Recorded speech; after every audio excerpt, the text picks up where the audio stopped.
Meu castelo, ferro e martelo, reconquistar o que eu perdi. Eu sei que vão tentar me destruir, mas vou me reconstruir, voltar mais forte que antes.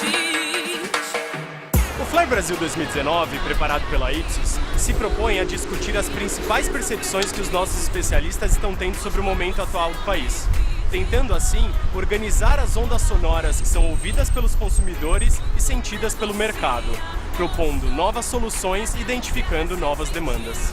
Trazendo à tona o que podemos aprender quando prestamos atenção naquilo que é quase inaudível. É por isso que chamamos a 5ª edição do Flare Brasil de O Som e o Ruído.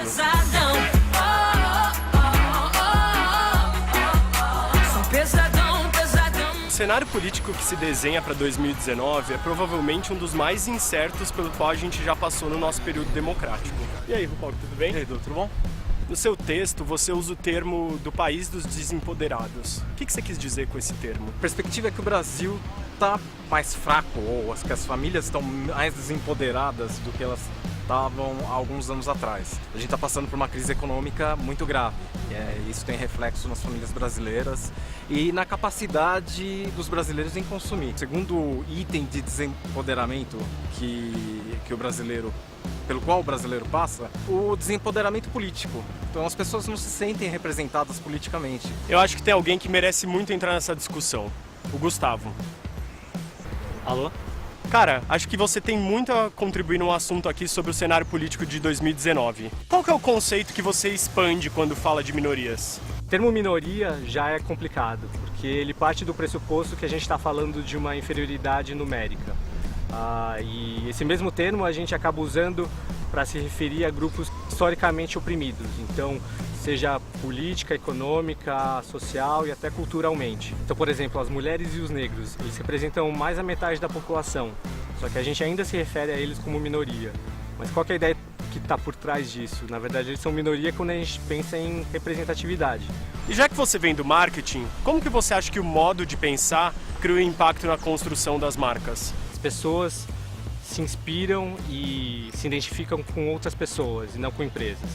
Então, quando uma marca se comporta como uma pessoa, então tem uma personalidade e toma atitudes com as quais as pessoas se identificam, isso gera maior conexão. Outro ponto é que os consumidores estão mais conscientes sobre as razões pelas quais eles compram as marcas. Então, não basta só uma marca se apropriar desse discurso de representatividade e não fazer algo concreto em relação a essas pessoas. Qualquer que seja o resultado político para 2019, já temos visto que uma das ferramentas que mais serão usadas na campanha eleitoral deste ano são as redes sociais. O Brasil é o 3º país no ranking mundial de quem mais passa tempo na internet. São 9 horas diárias. O Brasil também aparece entre os primeiros que mais passa tempo nas redes sociais. São mais de 3 horas diárias investidas nos aplicativos.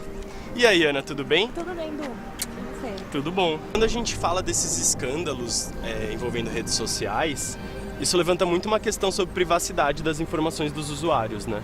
Como que você acha que o brasileiro se relaciona com esse tema? O brasileiro, de uma forma geral, ele vê muito o compartilhamento de dados pessoais na internet como um trade-off que é necessário. Então, se eu tenho a praticidade e a facilidade de ter uma informação rápida, um relacionamento mais próximo com as marcas,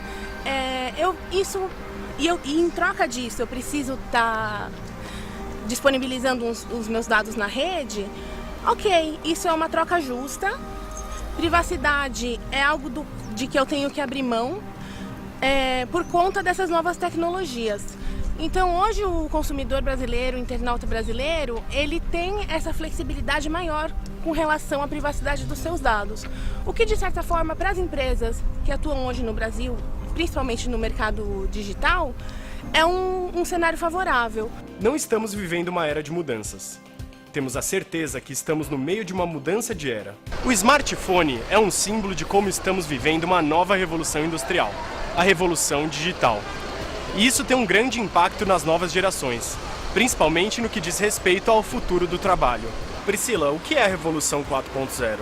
A Revolução 4.0, ou a 4ª Revolução Industrial, é uma revolução digital que vem acontecendo desde meados do século passado e ela é caracterizada por uma fusão de tecnologias, que são as tecnologias digitais, físicas e biológicas. Qual que você acha que vai ser o impacto disso no nosso sistema educacional? Se a gente for pensar, por exemplo, nas novas tecnologias como a inteligência artificial, a robótica, a nanotecnologia, a ciência quântica, o sistema educacional ele vai ter a missão de garantir o acesso das pessoas a essas novas formas de conhecimento e que esse acesso seja possível para uma maior quantidade de pessoas possível. A gente está falando de trabalho aqui, Edu, mas eu sei que você também estuda bastante o tema. Então eu queria saber por que você acha que para essa juventude ser feliz é mais importante do que ser bem-sucedido? Eu acho que, na verdade, existe uma mudança de paradigma do que é felicidade e do que é sucesso no ambiente de trabalho, né? Antes a gente achava que essas duas coisas elas podiam ser separadas, dissociadas, mas hoje em dia a gente vê que trabalhar sem um propósito não pode trazer felicidade a essa nova geração. Hoje em dia o mercado de trabalho ele está tentando se moldar a essa nova realidade. Mas o que eu acho que a gente precisa aprender com essa nova geração é de que para a gente ter sucesso como gestor ou como uma empresa que vai gerir pessoas, a gente precisa levar em consideração o fator individual e humano dessas pessoas. Que novas demandas você acha que vão surgir para as marcas e em relação ao marketing? As novas marcas e as empresas vão ter que tentar auxiliar e responder às demandas desses novos consumidores. Porque ele é um consumidor preocupado não só com a qualidade daquilo que ele está consumindo, mas com o impacto social e ambiental daquilo que ele consome também. E não tem como falar de futuro sem pensar em sustentabilidade. Tamires, o que é o Green Luxury? Bom, Edu, o conceito de Green Luxury, uma tradução livre para o luxo verde, sobre a questão da produção de peças do vestuário, então de peças de moda, mais sustentáveis. Então, no Green Luxury, os consumidores estão dispostos a pagar mais caro por peças que levem em consideração os recursos naturais, tudo que está relacionado à cadeia produtiva da produção de moda, mas ainda é uma pequena parcela que está disposta a pagar mais caro por essa produção realmente que leve em conta esse pilar ecológico. É por se preocupar em organizar o caos sonoro, transformando ruídos em sons, que a Ipsos está sempre um passo à frente, preparando o terreno para um futuro mais criativo, sustentável e comunitário. Marcos, pensando em tudo que a gente viu até agora, quais que são as perspectivas para o Brasil de 2019? Antes de mais nada, a maior visibilidade vai ser em função da eleição. Um governo novo, que em tese vai representar o desejo de um país e o projeto de uma nação que a população vai desejar, mas mais importante do que a eleição do presidente, eu acho que vai ser a eleição do legislativo, que vem sendo muito menos falada em função da menor excitação em torno do parlamento, mas talvez seja a mais importante mudança que o país vai perceber em 2019. Qual que é a importância do entendimento total da sociedade brasileira para uma empresa que quer se conectar com o consumidor em 2019? Eu acho que a fartura de dados que as novas tecnologias trouxeram para as empresas, elas acabam trazendo, evidentemente, o bônus de você ter muito mais informação dentro de casa, mas traz um ônus importante, que é camuflar o que é importante, o que é essencial, com a fartura. Quais são os ruídos que podem nos prejudicar em 2019 e quais são os sons que vão nos confortar no ano que vem? Eu acho que as disputas políticas podem ser um grave problema. Muitas vezes elas acontecem do ponto de vista superficial da política e não do ponto de vista de discussão ideológica ou discussão do que a gente quer de projeto, que a gente deseja de projeto de país, e é fácil que a sociedade se distraia com base nisso.